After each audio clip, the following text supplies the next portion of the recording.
questions. If you guys don't mind, raise your hand. I'll call on you guys. That way we can do it in an orderly fashion.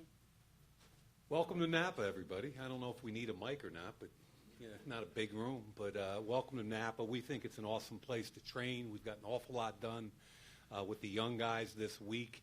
I think the thing John and I have been most excited about with the young guys is, we don't know what they're going to be yet. We haven't put pads on, and the vets aren't here. But as advertised, as far as work ethic, mental agility, and passion for the game of football, I think John and I have both really, really been pleased so far with that aspect of it. So having said that, I'll tell you one other thing. I've been to a lot of training camps in my life. I've never seen a greater volume of plays run, and the ability, the mental agility to handle that on both sides of the line of scrimmage over a 3-day period was really fun to watch with this young group of guys. So that's kind of where we are, and let's open it up to some questions. What excites you the most about this team and the small sample size that you've gotten to see so far? I think it's the energy right now with the young guys. And, John and I have had an awful lot of conversations about these kids and about the passion for the game and setting the foundation and all that. And when you see that the fact that not only did they show up in shape, but they also showed up, they had their heads in their frickin' books, man. Okay, and when John starts going quads empty on the first day and the defensive backs know what the proper adjustment is, it's pretty freaking cool. And that's what we're juiced about. John, second training camp back for you, but kind of the way last year went, stepping back a little bit and going into this offseason, making a lot of additions. In a lot of ways, does this kind of feel like this is the first real camp that you can start kind of building this team in the way that you want to get this team going in the right direction? Yes, we have a lot of new players at every position, and we are very confident that we've taken some really good steps in building our football team. We need some veterans to come through. We need some young guys to come through, but we do feel like we've gotten faster. We feel like we've gotten bigger, and we got a lot to prove, that's for sure.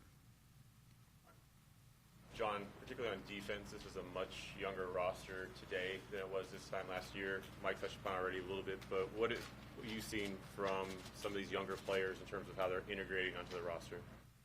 Well, it's been exciting, like Mike just said. You got to really be impressed with Farrell and Max Crosby and Quentin Bell, the three young defensive ends that we brought in here. Their roles are different. They have versatility. They can go do a number of different things. So I'm really, really excited about that. Trayvon Mullen has come in here and proven that he's going to be a competitor to win a job here. Montez Burfict is going to be the straw that stirs the drink. I mean, he's going to be a big part of this defense, calling it, making adjustments. We're hoping Brandon Marshall can be a associate of his. And when you put Tyre Whitehead into that group, we feel like we've improved a position that we have really struggled at over the years. John, this is one of the few times Derek's come back in the same offense. Given that experience that he has, how much does that put you guys ahead as an offense, and how much does that open things up for you as a play caller and what you're able to do with him, maybe that you weren't able to do last year? There's never been any restrictions with Derek. I thought Derek was unbelievable last year in some really tough situations. We've got a brand new receiving corps. We've got a new tight end, new feature back. We got a new right tackle, a new left guard. We got a lot of change around him, hopefully for the better.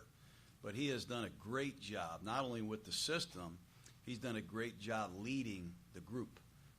He's had those players at his place in Fresno. He's clearly established himself as not only an excellent quarterback, but a premier leader on this. On the PUP, Denzel Good had lower back surgery 5 weeks ago. Prognosis is plus or minus 2 months from around right now. And then on NFI, non-football injury, Keith Smith, you guys all saw that recently. He had a left knee, and again, don't have a prognosis, but that's nowhere near a season-ending injury. That's it for now. So with Denzel out, John, where does left guard look? And with Richie serving a 2-game suspension to start the season, where do you go now at left guard?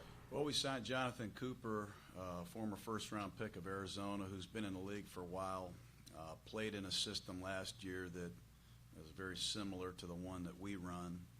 I'm really impressed with Cooper. He came in healthy. He's really smart and athletic.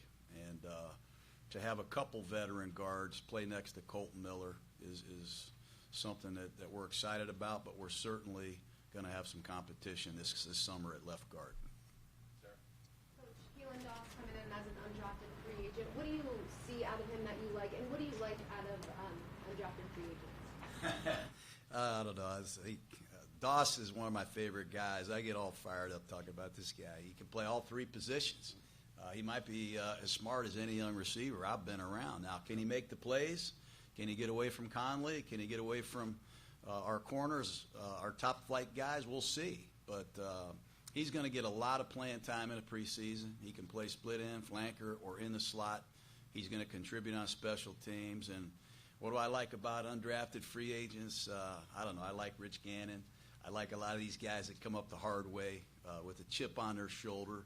We've got a number of those guys in this camp that are going to be fun to watch. And really going back to what Mike said, the last 4 practices with the rookies has allowed them to catch up mentally where they can get in the huddle on offense or defense and handle the multiple adjustments that you have to handle in this league. So we're excited about our young guys.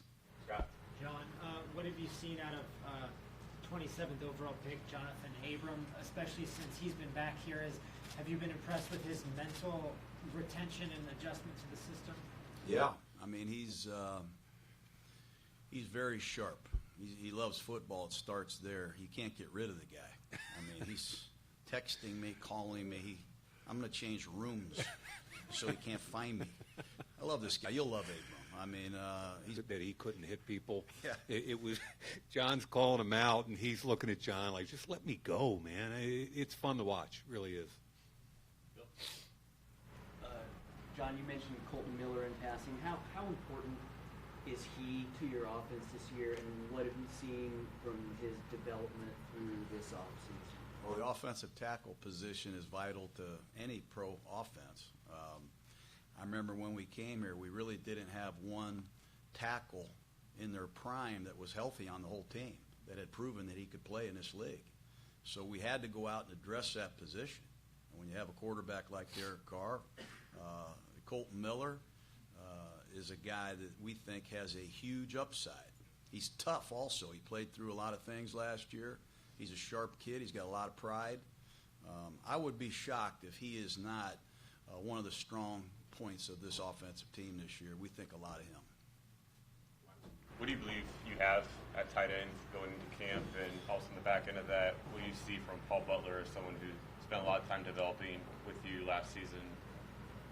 Well, we respect the shoes that need to be filled.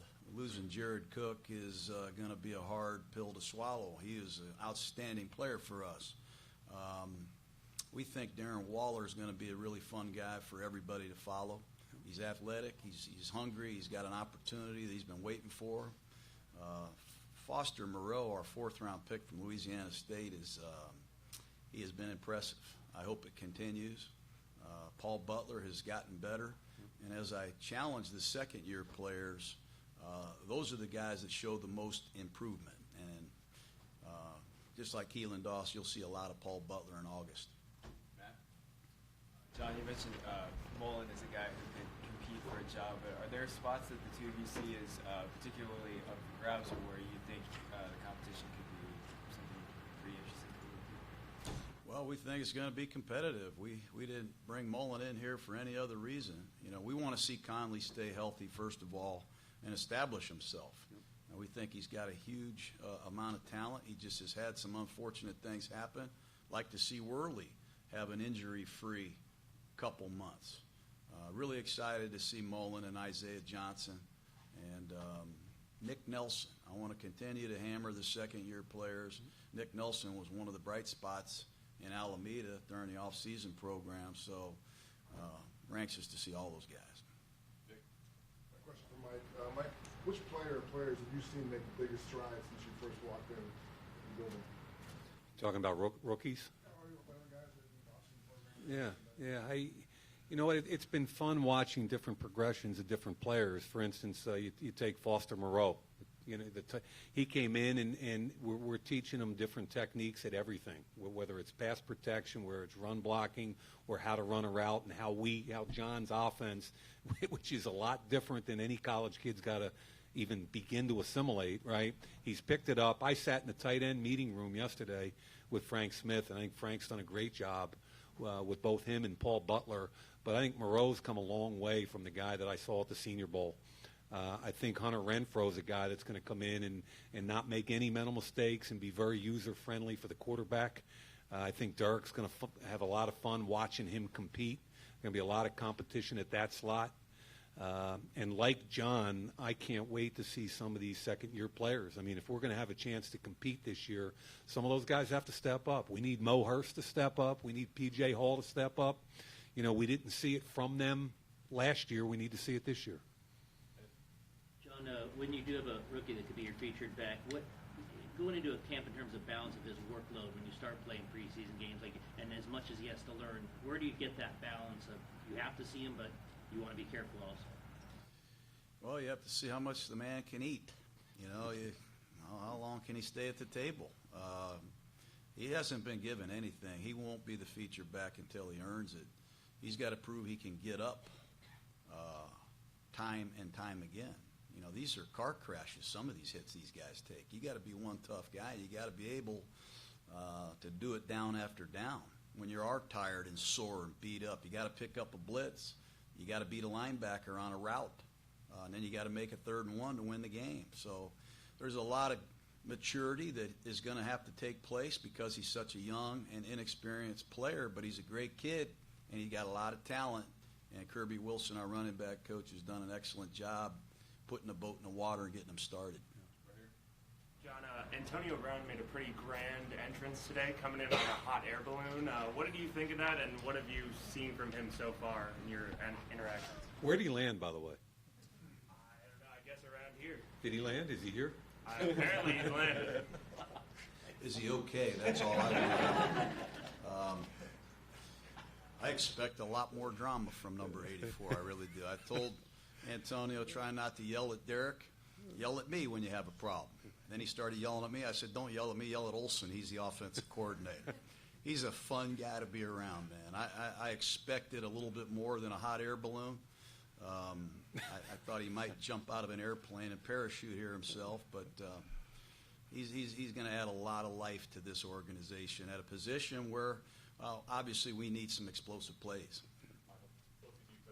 The need for improved play from second-year players making that jump from their rookie year, particularly on those 3 defensive linemen who all played a lot last year, in some cases more than you would have liked. What do you think they've shown this offseason, and where are they from their ability to make that jump? You know, Arden's gained some weight, first and foremost, and the Raiders didn't want to play him the percentage of snaps he played a year ago, which I think took a little bit away from his pass rush. And I'm not trying to give him an excuse at all, but he's been able to sustain some additional weight. We hope that translates to more production, and we also hope he doesn't have to carry the percentage of load of snaps that he carried last year with Max and Clee and those guys involved. So on the outside, we hope we get additional production from Arden. On the inside, again, we're wide open to PJ and Mo making a big move at training camp, but it has to come from them. We're not handing them anything. Coach, I'm sorry if I answered that. I got a little excited there, man. Your leading rusher last year, able to be a mentor for rookie Josh Jacobs. How much of an asset has he been? I think he's been really important. He's been through a lot on and off the field in his career. And he's had some really high moments. He's had some dark moments. And to be able to live to tell about it and be a great resource of reality is good for any young back, any young player. And we've got some other leaders in our locker room that we're proud to have here. And hopefully at the end of the Napa experience, we've come together and formed an identity as a team. To that end, this is for both of you. With so many changes, you've addressed several needs on both sides of the ball. What needs to happen now as you go into training camp to have that all come together synergistically to translate it to production on the field when the season starts? Well, obviously we have to execute a smart team. We want to take a lot of pride in the details.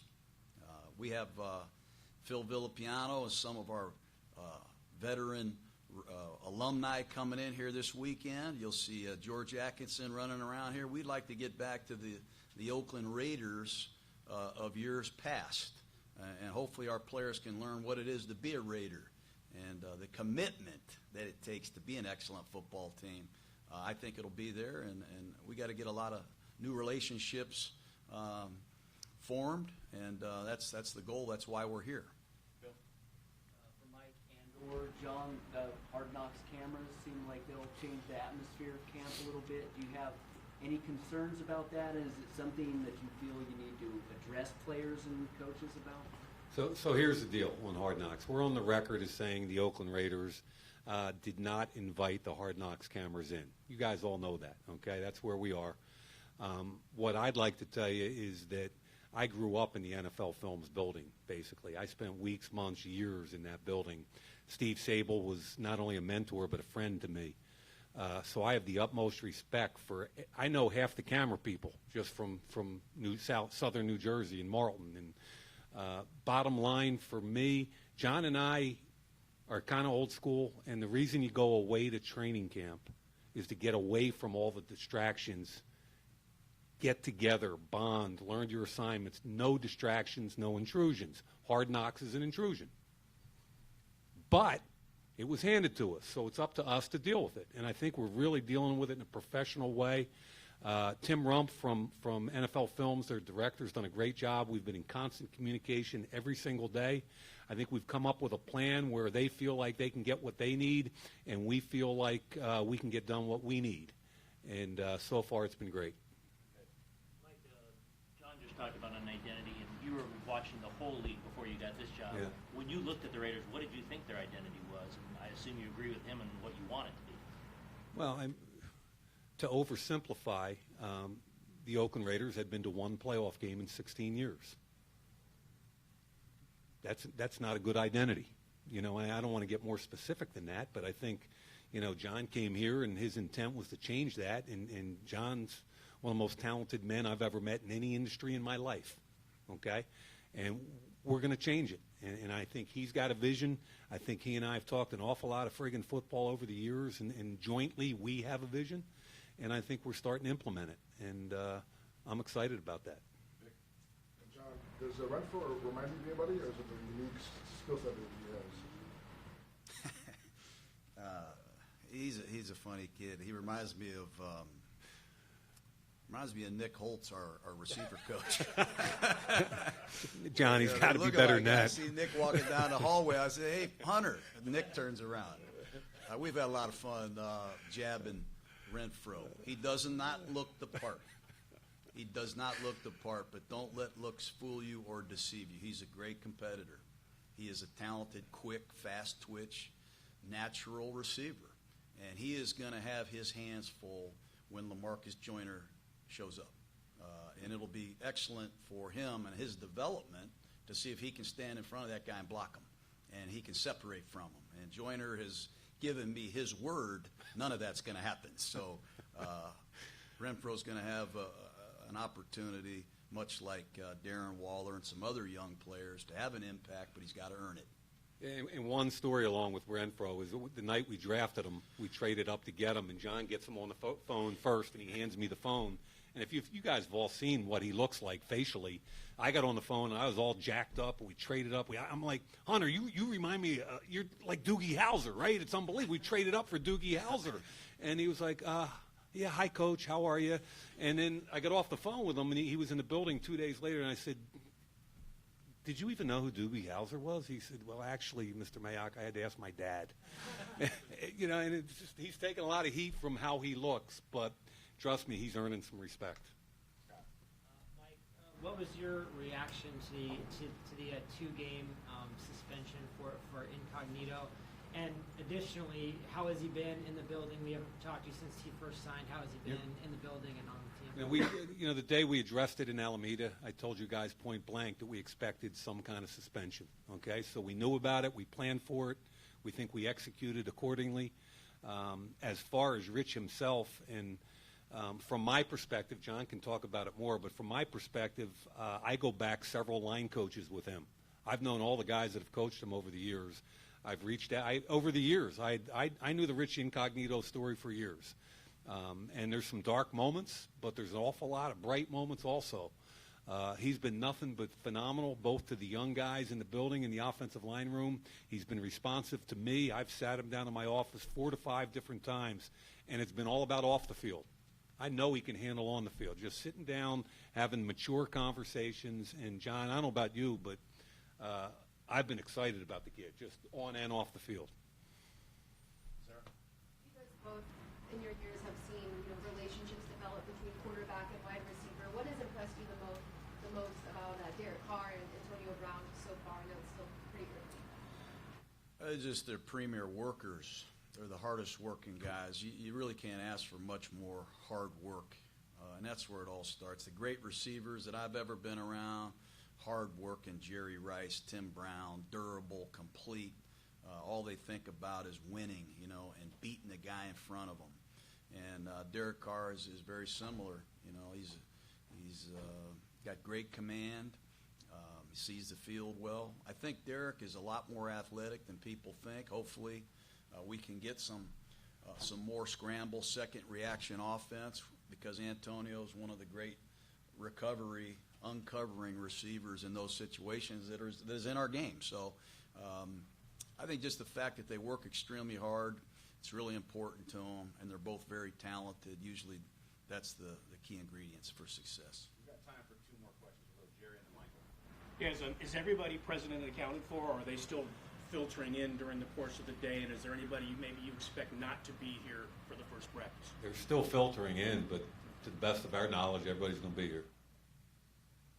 The way you guys have seen Antonio Brown work, you guys saw it before bringing him here, but the way you've seen that, how has that changed your building, or if it has so far? I can just tell you that at practice, when he catches a quick slant and gets vertical and goes, it's rare to see grown men in the NFL look at each other and just start giggling and laughing, and it happens almost every day in practice. I mean, he just does something, and grown men that have been around the league for years look at each other, and I think what it also does is the young guys get to see how a all-pro potential Hall of Famer actually practices on a daily basis, and if you're a young guy and you look at that, you better understand what it takes. And I just don't want to overshadow Tyrell Williams either. I mean, he's cut from the same cloth, just quiet, doesn't jump out of balloons and hot air things. But hopefully he doesn't learn that from Antonio. But, we have some life at that position. I think it's really helped our secondary, listening to Carl Joseph and some of the veterans back there. It's elevated their practice habits. They don't want to look bad. They want to beat these guys. They want to go out there. They understand if we can cover these guys, we can cover anybody. And I think that competition is something that the Raiders are used to around here, something we're getting back to. And you better come ready to practice or you're going to look bad. Some of these guys can really make you look bad, and I think it's going to be great for both sides. Okay. Thank you, everyone. All right, guys, good to see you all. Thanks, guys.